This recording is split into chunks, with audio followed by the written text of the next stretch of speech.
마케팅 조사 방법 11주차 상관 분석의 연수 문제 풀이를 시작해 보겠습니다. 지금 그 두 변수의 상관관계 해가지고 1장에서는 봉사료하고 환경과 성적 데이터 두 가지를 읽어드렸고, 앞에서 실행한 상태에서 연수 문제를 시작한다고 볼게요. 앞부분이 다 실행이 되어 있는 상태에서 연수 문제를 풀이를 합니다. 이 상태에서 보면 식사 비용과 봉사료, 식사 인원값의 상관계수를 구해보자 라고 돼 있고, 이런 결과가 나오기를 바라고 있어요. 그러면 상관계수는 팁스에 .corr 하면 상관계수가 그 관련돼 있는 수치형 변수에 그 상관계수가 다 나와요. 그래서 코리레이션을 보면 지금 식사 비용과 봉사료의 상관계수는 0.67이다 라고 나와 있고, 식사 비용과 식사 인원은 0.59다 이렇게. 그럼 적지 않은 상관계수가 나타나는 것을 확인할 수가 있습니다. 팁하고 사이즈의 상관계수를 봐도 식사 인원 구성하고 봉사료도 상관관계가 그래도 0.48이 있는 것을 확인할 수가 있습니다. 자, 그 다음에 공분산이라는 거를 일단 출력을 시켜볼 건데요. 마찬가지로 팁스에서 COV 공분산이라는 거를 실행을 시키면, 공분산이 실행시키는 거는 그 교차 지점마다 값이 나오죠. 이 대각성 요소 79.2, 그 다음에 1.9, 0.9는 각각 사이즈의 분산, 팁의 분산, 그 다음에 토탈빌, 식사금액의 분산이에요. 그 중에서 토탈빌과 팁의 79와 1에서 8만큼은 분산이 이렇게 공분산 함께 움직인다는 건데요. 이게 우리가 산술평균이 아니어서 좀 낯설기는 한데, 어쨌든 요만큼이 공분산으로서 공유된다. 그런 게 있다 정도로만 현재는 이해해 주시면 될 것 같습니다.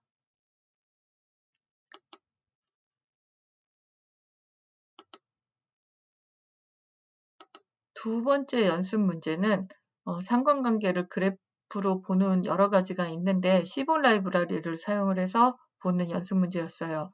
조인트 플롯은 하나의 그 상관관계에서 분포가 같이 보이는 거였고, 페어 플롯은 데이터 프레임 내 수치 데이터에 짝꿍되는 것끼리 조합을 모두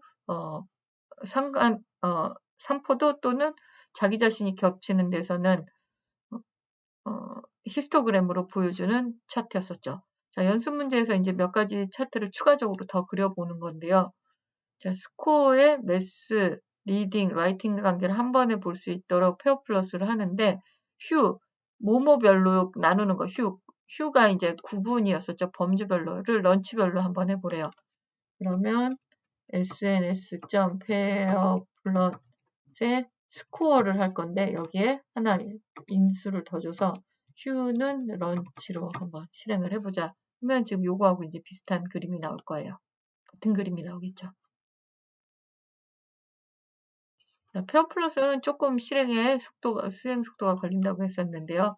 런치가 스탠더드냐 프리 리듀스드냐에 따라서 분포가 달라지는 거를 페어 플러스로 한눈에 살펴보았어요. 약간씩 스탠다드가 인구도 많고, 그 다음에 그 꼭지점이 좀 오른쪽에 쏠려 있는 모습을 볼 수가 있었습니다.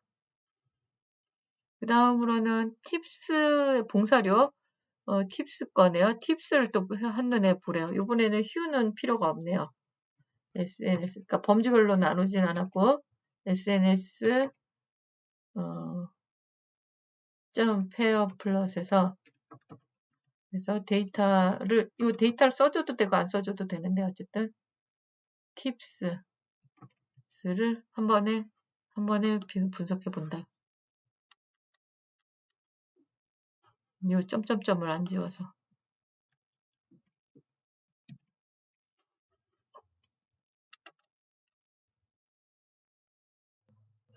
그랬더니 또 이것도 한 번에 실행이 됐어요. 봉사료, 식사 금액하고 봉사료도 오르게 보이는 게 있고, 그 다음에 봉사료하고 인원수도 약간의 이렇게 오르막이 보이는 게 이렇게 경향이 보일 수가 있습니다.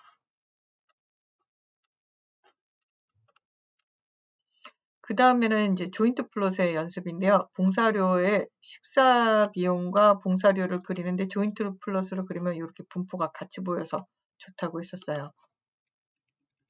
sns.jointplot인데 데이터는 여기서는 팁스가 들어가고요.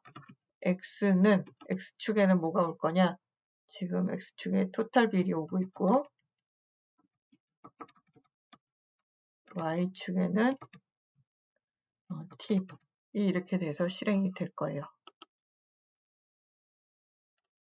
그럼 Y축 부분이 약간 이게 히스토그램이 이쪽이 낮으니까 뒤집혀서 있는 부분이긴 하지만 봉사료의 분포와 식사 금액의 분포가 있고 그 상관관계를 이렇게 볼 수가 있습니다. 이 부분을 이번에는 똑같은 걸 하는데 그 조인트 플러스로 보여주는데 성별로 따로 보여달래요. 똑같다는 거를 확인하기 위해서 요 위에 2.3.3을 이대로 복사를 해볼게요. 복사를 하는데 하나 더 추가되는 게 범주, 휴만 더 추가됐어요. 휴만 성별로다가 이렇게 추가를 해서 실행을 해보면 요 위에서 찍었던 점이 각각의 점이 색깔이 나타나는 거예요. 같은 위치에 있는 점들인데 각각의 색깔이 나타나서 이렇게 보면 그 남성분들이 조금 더 금액이 큰 부분도 있고 좀 다양하게 분포가 되고 여성분들이 좀 작은 안쪽으로 그룹으로 돼 있어서 식사 인원도 작고 봉사료 규모도 작은 거를 확인할 수가 있습니다. 자, 2.3.5는 이번엔 토탈 뷰가 팁의 관계를 식사 인원별로다가 이 휴 부분을 바꾸는 거네요. 요거 그대로 식사 인원 부분만 바꾸면 된다는 걸 확인하기 위해서 그대로 갖고 와서 여기 성별 부분을 사이즈로만 바꿔볼게요. 사이즈가 6명까지 테이블이 있는 걸로 나타나겠네요. 자, 이렇게 6명까지니까 색깔이 다양한 색깔들로 나오는데 6까지 짙어질수록 이제 인원이 많아지는 거죠. 이렇게 짙어질수록 많아지는 부분이 보이고 그러나 제일 큰 게 꼭 6은 아닌 이런 상황들을 확인을 해볼 수가 있었습니다. 세 번째 부분은 공분선하고 상관계수를 수학적으로 어떻게 되는지 보는 부분이었기 때문에 별도로 연습 문제는 없고요. 네 번째는 이제 새로운 데이터가 하나 더 들어오죠. 날씨와 자전거 대여량 데이터가 들어와서 해당 부분에 대한 분석을 또 진행을 해봤어요. 그 여러 가지 기술 분석과 상관관계 그래프들을 봤었고 그 중에서 풍속과 대여 건수 간의 관계를 날씨별로 또 조인트 플롯으로 시각화를 해봅니다. 그러면 여기서 자료는 바이크 자료를 사용을 할 거고 그 다음에 X축으로는 여기서 풍속으로 쓰라고 했으니까 윈드 스피드 그 다음에 Y는 대여 건수가 보고 싶어요. 그래서 카운트 근데 날씨별로 보고 싶어. 그래서 여기에는 웨더가 들어갈 거예요. 휴는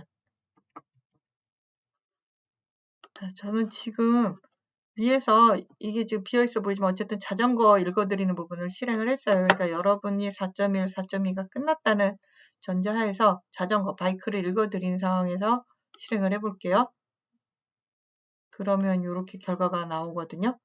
여기서 보면 날씨의 개수가 일단 다르기는 해요. 일단은 맑은 날씨가 제일 많아서 맑은 날씨가 분포가 있는데 이렇게 3번 흐린 날씨가 아무래도 그 풍속도 나쁘게 나오고 풍속은 낮은데 비가 오면 풍속은 낮은데 대여 건수는 낮아지는 모양을 볼 수가 있었습니다.